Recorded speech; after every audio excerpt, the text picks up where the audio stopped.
All right, and in this stuff, we got the problem of standards. So, our favorite philosopher temporarily right now, Mr. Popper. I'll have to watch some videos on the internet. I found some about him. Not impressive, unfortunately, as far as what he's saying.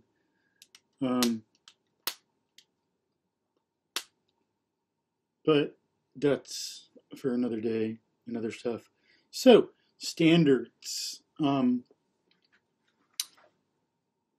He says that well, I shall read here. Here's from plato.stanford.edu, which one is the Stanford Encyclopedia of Philosophy. Okay, scroll down here. So we've discussed and analyzed what he said about induction, deduction, science, experience, evidence of the senses, things like that a bit. So here, they're saying in this article, so I'll say quote when I'm saying what the article is saying, and I'll say subquote when they're quoting Popper. So quote, blah, blah, blah, subquote, blah, blah, blah, and subquote, blah, blah, blah. I do something like that. So here, quote, Popper therefore argues that there are no statements in science which cannot be interrogated. Basic statements which are used to test the universal theories of science must themselves be intersubjectively testable and are therefore open to the possibility of refutation.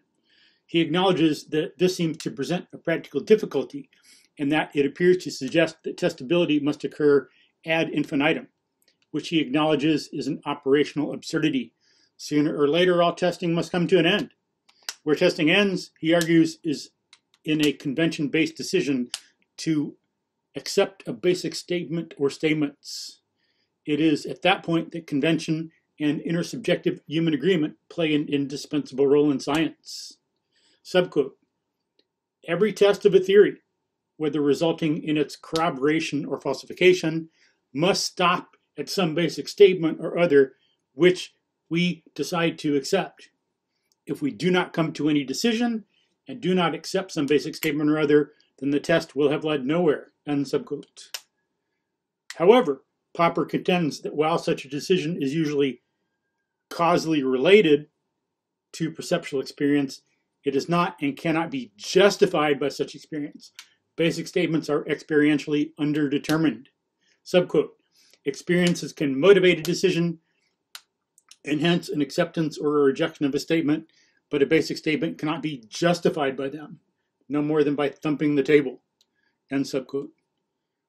Statements can be justified only by other statements, and therefore testing comes to an end, not in the establishment of a correlation between propositional content and observable reality, as empiricism would hold, but by means of the conventional intersubjective acceptance of the truth of certain basic statements by the research community, unquote.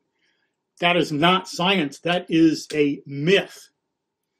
That is, he's trying to make science be hard and objective, but because of his errors in a lot of philosophic basics and epistemology, it's a total failure.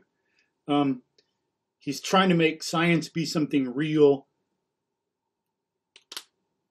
and true. I guess he respects it, but it has no relationship to reality. It's just a myth story. It's just something that people are always changing, and it's just what people agree on. It is just tradition. That's all this is, some tradition. And then so what he's trying to do, science versus pseudoscience, becomes a total failure. It's the issue of standard. So because he can't take experience in the evidence of the senses as a standard because of some bad ideas from Kant and from Hume and others. So Popper thinks we cannot get necessity in experience. You know, it's like sorry, but there's necessity. Or when I do things, I close my eyes, I open them, there's necessity. I don't decide what I'm going to see. It kind of makes me do things. Or if I don't get enough sleep and I don't know it, and I'm out for a run, chugging along in the forest trails, and I don't pay attention for a second because the brain's like kind of tired and not optimal, then all of a sudden, out of nowhere, the earth rotates like 90 degrees and I got to hold it up. It's like weird. Yeah, in other words, like I fall. I'm running along. I hit something with my foot. Down I go. There is necessity right there. Like, hello. Try to tell some, if you could communicate, try to tell some hawk, bobcat, crow, caterpillar that there is no necessity. Nonsense. Eating, necessity. Eating too much, necessity. Doing well, necessity. Failing, necessity. Not paying attention when you're driving, unfortunately, there's some necessity there. So it's there. There is a standard. That's where things stop and where we have no choice, and it's the standard to which we refer to, not convention. So Popper, in making some basic failures, basic mistakes, just his whole enterprise becomes a total failure. We're here in Internet Encyclopedia of Philosophy, iep.utm.edu. What is that? University of Tennessee? I forget. But here, scroll back down. I scrolled up. Now I scroll down. Okay, in the section, basic sentences and the role of convention. Here,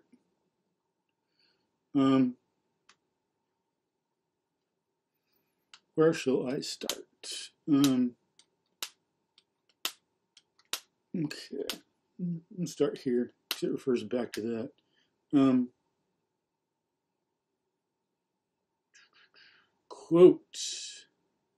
Again, I'll do quote, subquote thing. Quote, Popper argues that this technique, unquote, well, auxiliary hypotheses, I think he's talking because at the beginning. Okay, quote, in any specific case in which bias or error is suspected, Popper notes that researchers might introduce a falsifiable auxiliary hypothesis, allowing us to test this.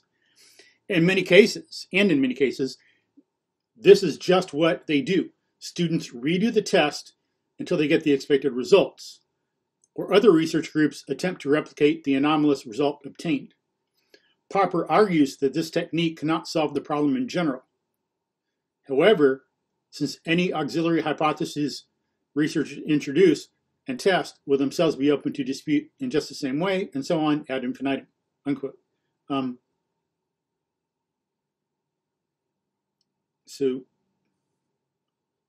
But yeah, that's just to introduce what he's going to talk about later, so I won't go into too much. Quote, if science is to proceed at all, then there must be some point at which the process of attempted falsification stops.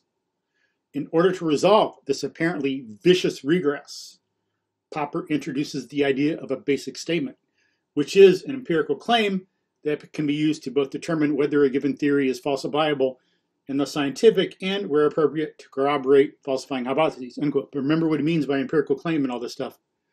Okay.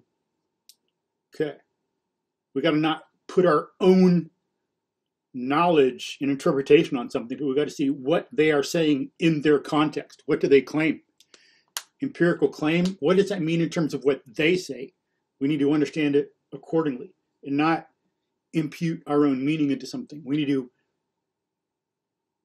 ask how the world is and how things are, and not tell the world or people how they are. At least that's what I recommend. Much better. I know it's an ancient human tradition to like tell things and people how they are, but it's not one I like. I like to keep going and celebrate. Quote, according to Popper, basic statements are, subquote, statements asserting that an observable event is occurring in a certain individual region of space and time, end subquote.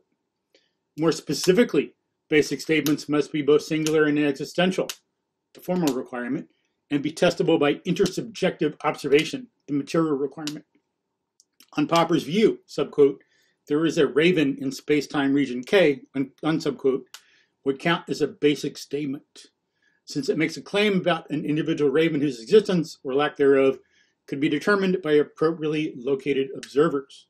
By contrast, the negative existential claim, subquote, there are no ravens in space-time region K, does not do this, and thus fails to qualify as a basic statement, unquote. And the raven thing is not Popper talking this time. So that subquote was author's stuff, but the other thing was a Popper quote, as you'll see in the link. Quote, in order to avoid the infinite regress alluded to earlier, where basic statements themselves must be tested in order to justify their status as potential falsifiers, Popper appeals to the role played by convention and what he calls the relativity of basic statements. Subquote, relativity of basic statements, subquote.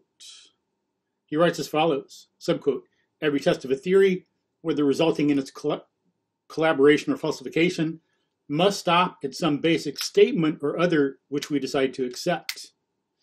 If we do not come to any decision and do not accept some basic statement or other, then the test will have led nowhere. This procedure has no natural end. Thus, if the test is to lead anywhere, nothing remains but to stop at some point or other and say that we are satisfied for the time being. End subquote. From this, Popper concludes that a given statement's counting as a basic statement requires the consensus of the relevant scientific community. If the community decides to accept it, it will count as a basic statement. If the community does not accept it as basic, then an effort will be made to test the statement, blah, blah, blah, unsubquote. But you get the idea. So it is not experience, he thinks, that is the stopping point, the end, the basic. It is what some people believe. Failure, as we've seen, as I've seen, done in other videos, maybe I'll have to put a link, maybe in here too, we discuss it, but yeah, in a video, science versus science. No, there are numerous times in history where the scientific community is a fail. They don't know how to think right. They don't know how to reason. There's so much going on that is not included here. It's not the scientific community that does science. And besides, who's in the scientific community? Who counts? How do you define that? Do you make it up in your head? Is there one out there or not? Are all things the scientific community say correct and all not? Like, then you're bringing in generalizations. It's just becomes some like tradition or story. It's what we need to do is more like what Leonardo da Vinci said. He said, make this a little bigger, 12 font, 18 font. Okay, Leonardo da Vinci from Thoughts on Art and Life, from notablequotes.com. I'd have to check and see and make sure it's legit, but it sounds like Da Vinci. They attribute it to Thoughts on Art and Life. We'd have to look into this to make sure it is, but it seems to be Da Vinci. Quote, there is no human experience that can be termed true science unless it can be mathematically demonstrated. And if thou sayest that the sciences which begin and end in the mind are true, this cannot be conceded, but must be denied for many reasons. And firstly, because in such mental discourses, experience is eliminated. Without experience, there can be no certainty, unquote. Bam. That's kind of like what Popper's doing. We don't reduce a statement to a statement. That is improper standards, improper measurement of what is truth, improper assessment. Just based on convention and what people decide to accept. No, it's what we must accept based on what experience and perception are. There's observations, yes, that can be more of our conceptual framework is brought into play to get it and to interpret. But nevertheless, one can still go down to basic statements where there is nothing underneath it. It's just an identification of what happens. I lift the marker. I'm just identifying what's going on. There's no getting under, in between, around that, or anything. It's, I see it, and I say exactly what's there, no more and no less. There's no argument, nothing, no reasoning, no in between. There is a basic statement. It's perception, and it's a perceptual perspective and conceptual perspective that are identical. It's just a different perspective on the exact same thing. That is getting basic. And that's, as we said, what Galileo and Newton knew. What did they do to make themselves so successful? They immersed themselves in experience. They knew that there was necessity. They generalized. They formed concepts. They didn't throw up their hands and say they don't know and there's no necessity and all we can do is falsify and look at convention. No. Convention be damned. In this respect, you care about other people and so on and so forth. Galileo cared about people and Newton, and so, they had some friends and stuff like that. Newton didn't say, I'm not going to tell you anything. He wanted people to know, hey, this is true. I want to share this with you. And Galileo, he wanted people, they fought, this is what's true. Please believe this. And they did that. But they, in terms of what's true, on a different level than that, on one level and in one context, convention be damned. Experiments and perception tell you what's the case, regardless of what other people believe. Kepler, he didn't say, oh, are people going to accept this? No, people accepted it because it's true. It wasn't true because people accepted it.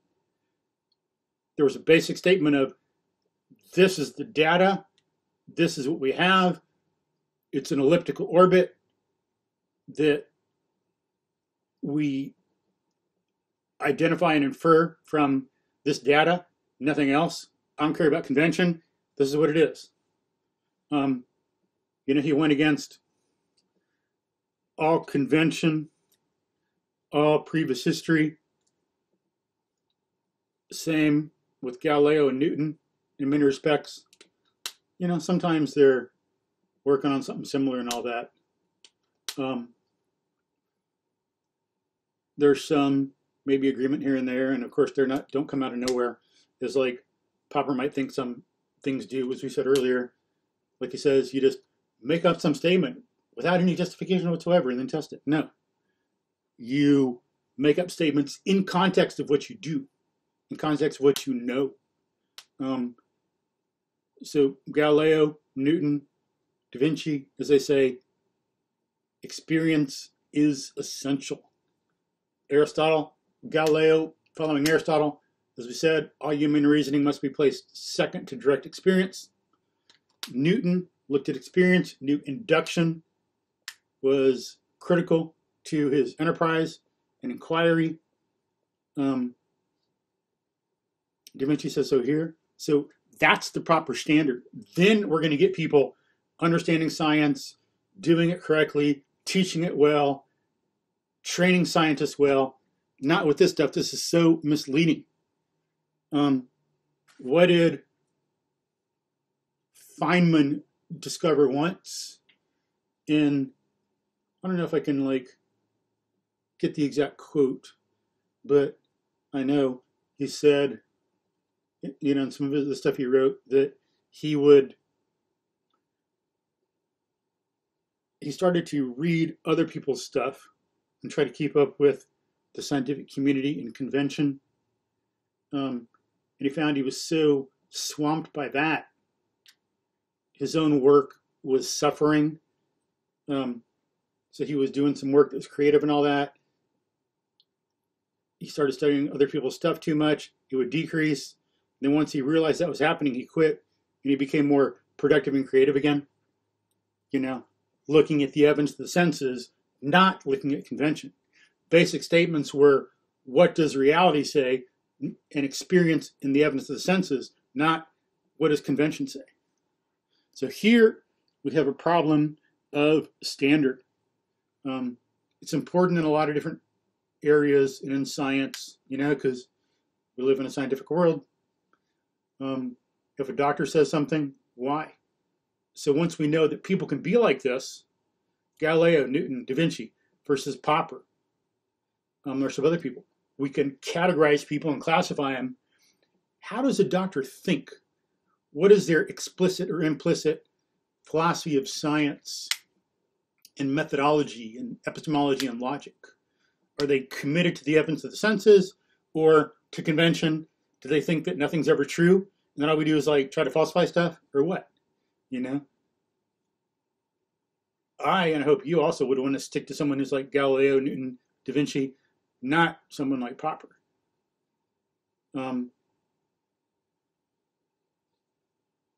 The Galileo kind of person is going to be much better at helping us out, correcting mistakes, and not being confused and, oh, anything's possible, and we just got to try to falsify. And one other thing on here, I wonder about, like he says that people in the scientific community, where was that in particular? Yeah, when he's talking about ending, when he's talking about some of this inner subjectivity thing on the, this is the, which one is this again? The Stanford Encyclopedia of Philosophy. I think in here. So people test stuff. Yeah, here. Well, no, but people test stuff and then they decide to accept it. And notice that